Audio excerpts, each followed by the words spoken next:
Carl Jung viewed loneliness as a profound and paradoxical aspect of the human experience. For him, it wasn't merely the absence of others, but the deeper isolation that arises when one struggles to communicate what truly matters to him, or holds views others cannot accept. If one can embrace this form of loneliness, moments of significant inner growth and transformation can follow. Jung's own life reflected this understanding. From an early age, he experienced solitude, shaped by his sensitivity and introspection. His creative process often required isolation, such as his time spent at his lakeside retreat, where he engaged with the unconscious. These solitary periods, though painful, became essential for his exploration of the psyche and his journey of individuation. Jung saw loneliness as a necessary trial for those tasked with understanding and integrating deeper aspects of the psyche. It serves as both a burden and a gift, forcing individuals to confront their uniqueness and inner depths. In his therapeutic work, Jung encouraged a constructive view of loneliness. He believed it could reveal underlying imbalances, such as neglecting parts of the psyche, like our shadow, the anima or animus, and that enduring its pain could lead to healing and self-discovery. It can lead to an authentic relationship with our inner world. Rather than pathologizing loneliness, he framed it as a step toward wholeness, a state where the individual can integrate the conscious and unconscious. Jung also linked modern feelings of isolation to the loss of shared living symbols, which once provided meaning and connection to the archetypal reality, which we are always connected to, consciously or not. He urged individuals to embrace the search for symbols that would resonate with their inner reality, which often can be found in dreams, the never-ending creations of the unconscious. In this sense, loneliness becomes not an endpoint, but a doorway to a deeper and more meaningful way of being. It can offer a chance to connect with the deepest aspects of our psyche and the greater collective unconscious. Here's Jung about his journey with loneliness in his own words.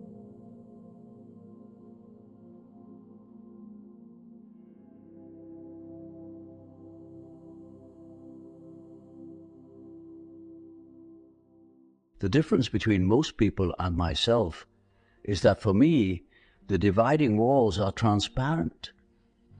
That is my peculiarity. Others find these walls so opaque that they see nothing behind them and therefore think nothing is there. To some extent, I perceive the processes going on in the background, and that gives me an inner certainty. People who see nothing have no certainties and can draw no conclusions, or do not trust them even if they do. I do not know what started me off perceiving the stream of life, probably the unconscious itself, or perhaps my early dreams. They determined my course from the beginning. Knowledge of processes is in the background, early shaped my relationship to the world. Basically, that relationship was the same in my childhood as it is to this day. As a child, I felt myself to be alone, and I am still, because I know things and must hint at things which others apparently know nothing of, and for the most part do not want to know. Loneliness does not come from having no people about one, but from being unable to communicate the things that seem important to oneself, or from holding certain views which others find inadmissible. The loneliness began with the experiences of my early dreams and reached its climax at the time I was working on the unconscious. If a man knows more than others, he becomes lonely. But loneliness is not necessarily inimical to companionship, for no one is more sensitive to companionship than the lonely man, and companionship thrives only when each individual remembers his individuality and does not identify himself with others. It is important to have a secret, a premonition of things unknown. It fills life with something impersonal, a numinosum. A man who has never experienced that has missed something important. He must sense that he lives in a world which in some respects is mysterious, that things happen and can be experienced which remain inexplicable, that not everything which happens can be anticipated. The unexpected and the incredible belong in this world. Only then is life whole. For me, the world has from the beginning been infinite and ungraspable. Healing may be called a religious problem. In the sphere of social or national relations, the state of suffering may be civil war. And this state is to be cured by the Christian virtue of forgiveness for those who hate us. That which we try with the conviction of good Christians to apply to external situations, we must also apply to the inner state in the treatment of neurosis. This is why modern man has heard enough about guilt and sin. He is sorely enough beset by his own bad conscience and wants rather to learn how he is to reconcile himself with his own nature, how he is to love the enemy in his own heart and call the wolf his brother. The modern man, moreover, is not eager to know in what way he can imitate Christ, but in what way he can live his own individual life, however meager and uninteresting it may be. It is because every form of imitation seems to him deadening and sterile that he rebels against the force of tradition that would hold him to well-trodden ways. All such roads, for him, lead in the wrong direction. He may not know it, but he behaves as if his own individual life were instinct with the will of God, which must at all costs be fulfilled. This is the source of his egoism, which is one of the most tangible evils of the neurotic state. But the person who tells him he is too egoistic has lost his confidence, and rightly so, for that person has driven him still further into his neurosis. If I wish to effect a cure for my patients, I am forced to acknowledge the deep significance of their egoism. I should be blind, indeed, if I did not recognize in it the true will of God. I must even help the patient to prevail in his egoism. If he succeeds in this, he estranges himself from other people. He drives them away, and they come to themselves as they should, for they were seeking to rob him of his sacred egoism. This must be left to him, for it is his strongest and healthiest power. It is, as I have said, a true will of God, which sometimes drives him into complete isolation. However wretched this state may be, it also stands him in good stead, for in this way alone can he take his own measure and learn what an invaluable treasure is the love of his fellow beings. It is, moreover, only in the state of complete abandonment and loneliness that we experience the helpful powers of our own natures.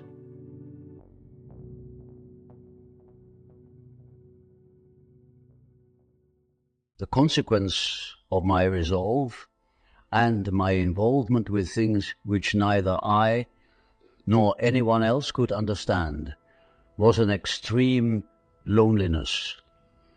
I was going about laden with thoughts of which I could speak to no one.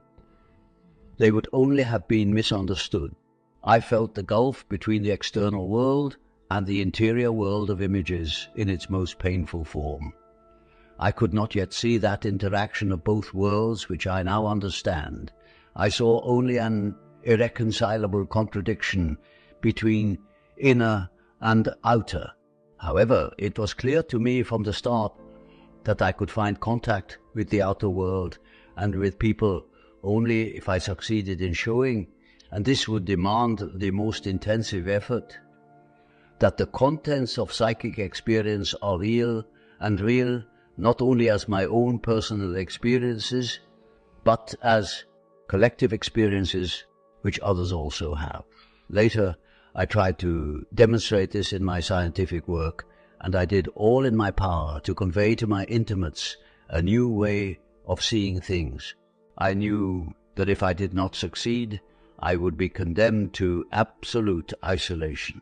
It was only toward the end of the First World War that I gradually began to emerge from the darkness. Two events contributed to this. The first was that I broke with the woman who was determined to convince me that my fantasies had artistic value. The second and principal event was that I began to understand mandala drawings. This happened in 1918-19. I had painted the first mandala in 1916 after writing the Septem sermons. Naturally, I had not then understood it. In 1918-19, I was in Château d'Oix as commandant de la région anglaise des intérêts de guerre. While I was there, I sketched every morning in a notebook a small circular drawing, a mandala which seemed to correspond to my inner situation at the time. With the help of these drawings, I could observe my psychic transformations from day to day. One day, for example, I received a letter from that aesthetic lady in which she again stubbornly maintained that the fantasies arising from my unconscious had artistic value and should be considered art. The letter got on my nerves. It was far from stupid, and therefore dangerously persuasive. The modern artist, after all, seeks to create art out of the unconscious. The utilitarianism and self-importance concealed behind this thesis touched a doubt in myself, namely, my uncertainty as to whether the fantasies I was producing were really spontaneous and natural, and not ultimately my own arbitrary inventions. I was by no means free from the bigotry and hubris of consciousness which wants to believe that any halfway decent inspiration is due to one's own merit, whereas inferior reactions come merely by chance or even derived from alien sources. Out of this irritation and disharmony within myself, there proceeded the following day a changed mandala. Part of the periphery had burst open, and the symmetry was destroyed. Only gradually did I discover what the mandala really is: formation, transformation, eternal mind's eternal creation. And that is the self, the wholeness of the personality, which, if all goes well, is harmonious, but which cannot tolerate self-deceptions. My mandalas were cryptograms concerning the state of the self, which were presented to me anew each day. In them I saw the self, that is, my whole being, actively at work.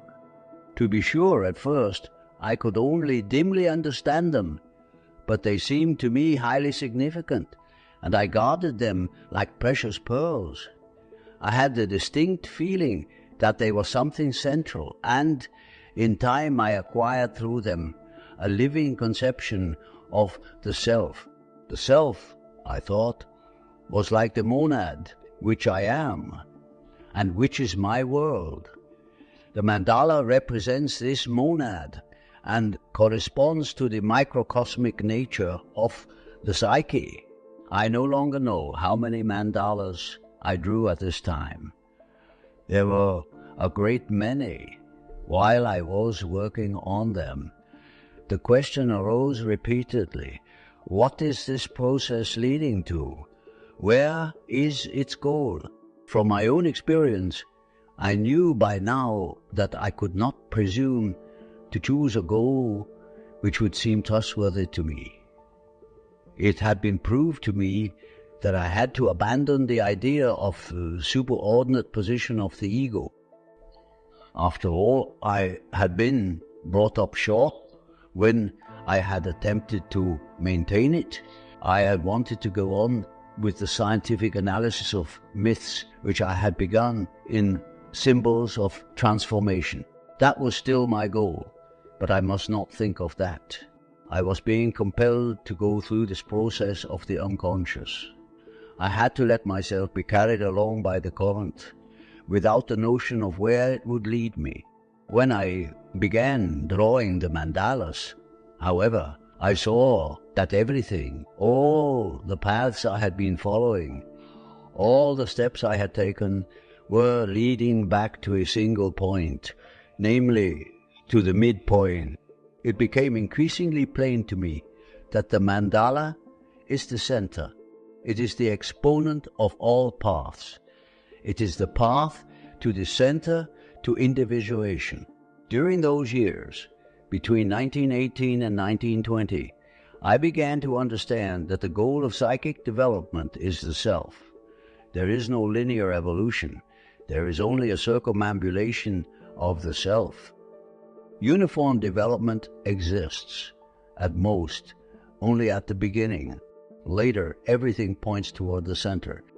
This insight gave me stability, and gradually my inner peace returned.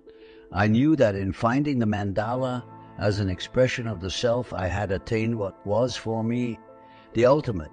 Perhaps someone else knows more, but not I. Some years later, in 1927, I obtained confirmation of my ideas about the center and the self by way of a dream. I represented its essence in a mandala which I called Window on Eternity. The picture is reproduced in The Secret of the Golden Flower. A year later, I painted a second picture, likewise a mandala, with a golden castle in the center. When it was finished, I asked myself, why is this so Chinese? I was impressed by the form and choice of colors, which seemed to me Chinese, although there was nothing outwardly Chinese about it. Yet that was how it affected me. It was a strange coincidence that shortly afterward I received a letter from Richard Wilhelm enclosing the manuscript of a Taoist alchemical treatise entitled The Secret of the Golden Flower, with a request that I write a commentary on it. I devoured the manuscript at once, for the text gave me undreamed of confirmation of my ideas about the mandala and the circumambulation of the center. That was the first event which broke through my isolation. I became aware of an affinity. I could establish ties with something and someone. There is no better means of intensifying the treasured feeling of individuality than the possession of a secret which the individual is pledged to guard. The very beginnings of societal structures reveal the craving for secret organizations. When no valid secrets really exist, mysteries are invented or contrived to which privileged initiates are admitted. Such was the case with the Rosicrucians and many other societies.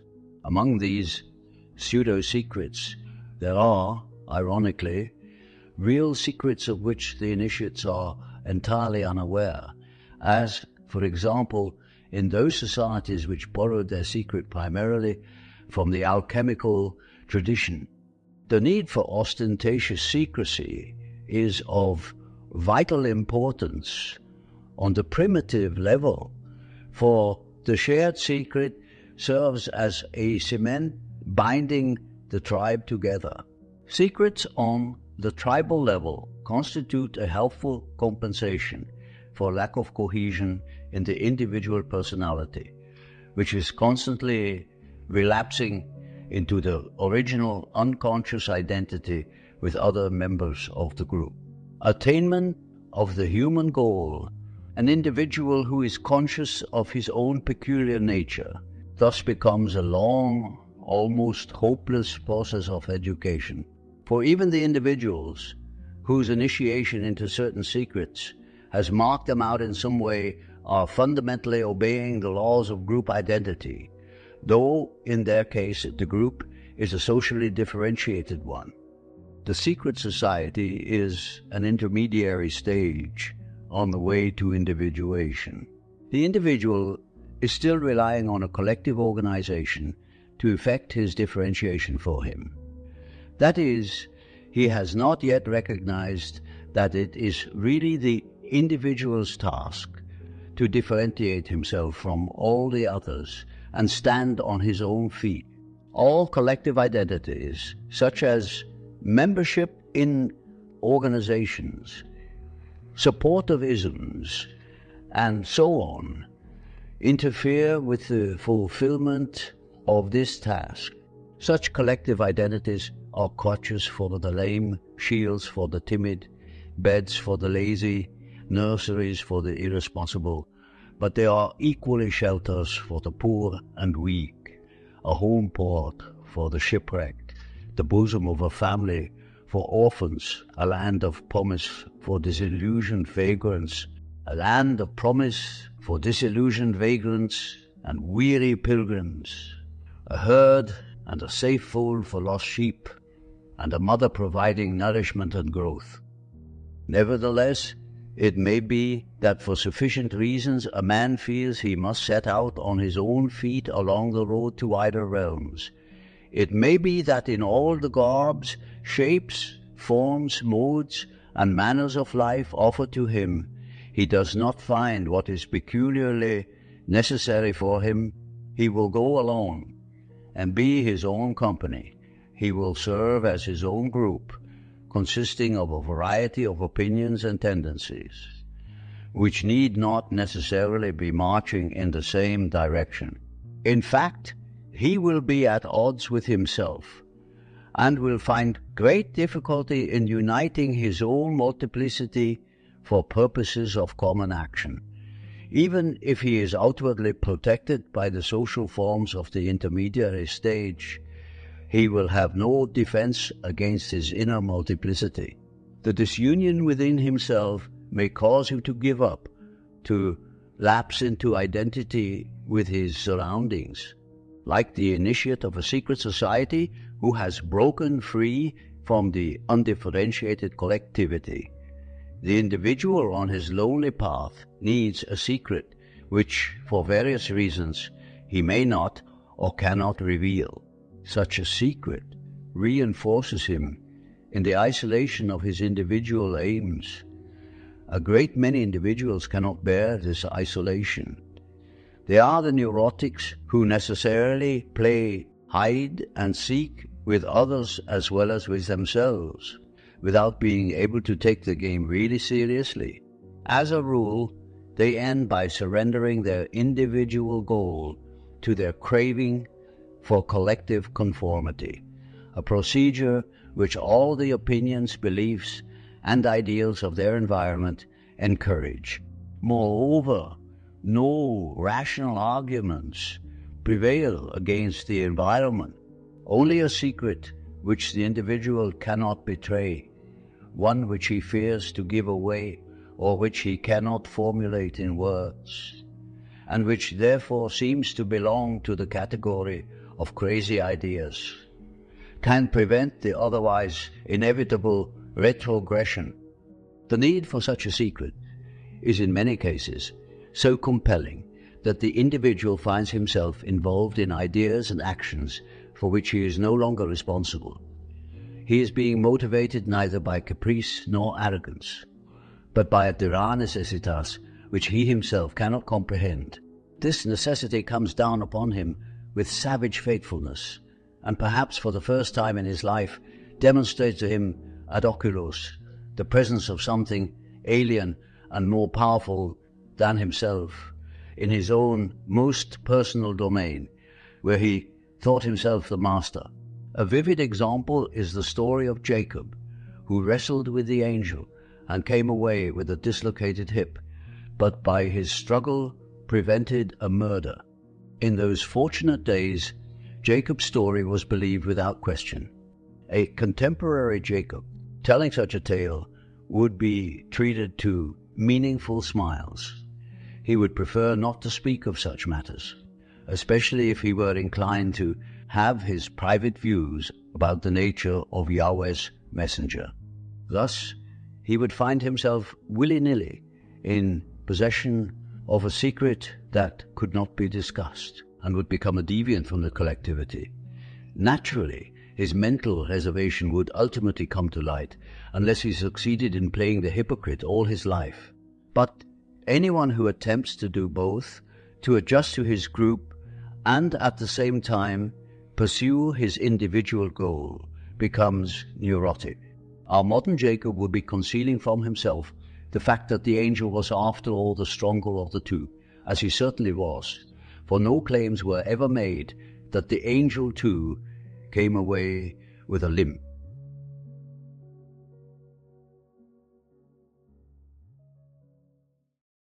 Soon after I was 6, my father began giving me Latin lessons, and I also went to school. I did not mind school. It was easy for me, since I was always ahead of the others and had learned to read before I went there. However, I remember a time when I could not yet read, but pestered my mother to read aloud to me out of De Orbis Pictus, an old, richly illustrated children's book which contained an account of exotic religions, especially that of the Hindus. There were illustrations of Brahma, Vishnu, and Shiva, which I found an inexhaustible source of interest. My mother later told me that I always returned to these pictures. Whenever I did so, I had an obscure feeling of their affinity with my original revelation, which I never spoke of to anyone. It was a secret I must never betray. Indirectly, my mother confirmed this feeling, for the faint tone of contempt with which she spoke of heathens did not escape me.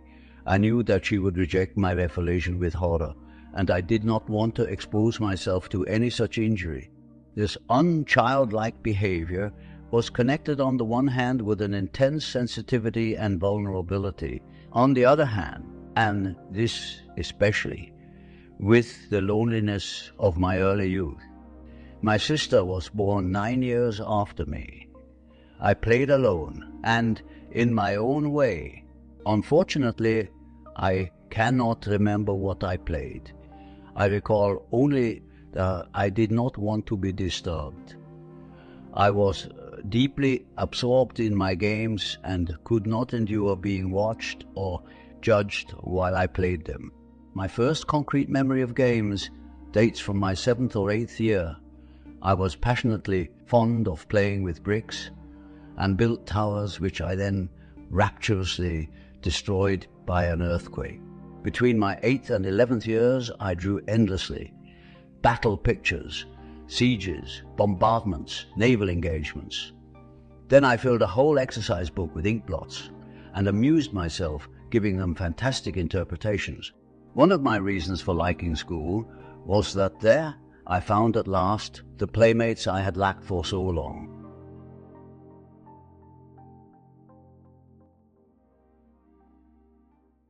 Somewhere deep in the background, I always knew that I was two persons. One was the son of my parents, who went to school and was less intelligent, attentive, hard-working, decent, and clean than many other boys. The other was grown up, old, in fact, skeptical, mistrustful, remote from the world of men, but close to nature, the earth, the sun, the moon, the weather, all living creatures, and above all, close to the night, to dreams, and to whatever God worked directly in him.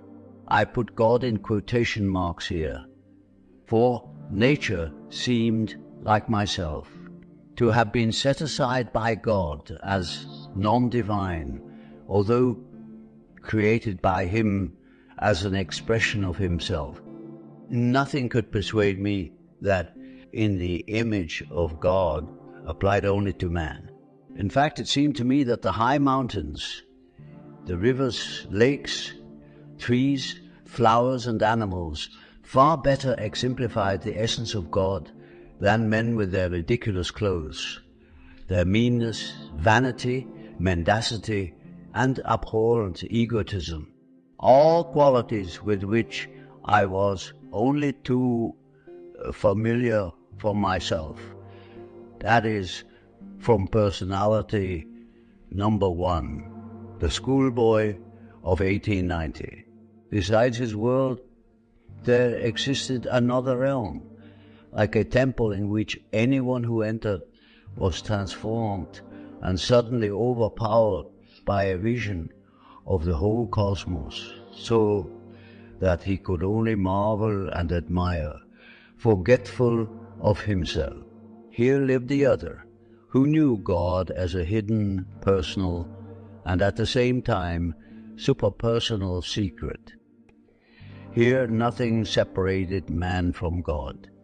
Indeed, it was as though the human mind looked down upon creation simultaneously with God. What I am here unfolding, sentence by sentence, is something I was then not conscious of in any articulate way, though I sensed it with an overpowering premonition and intensity of feeling.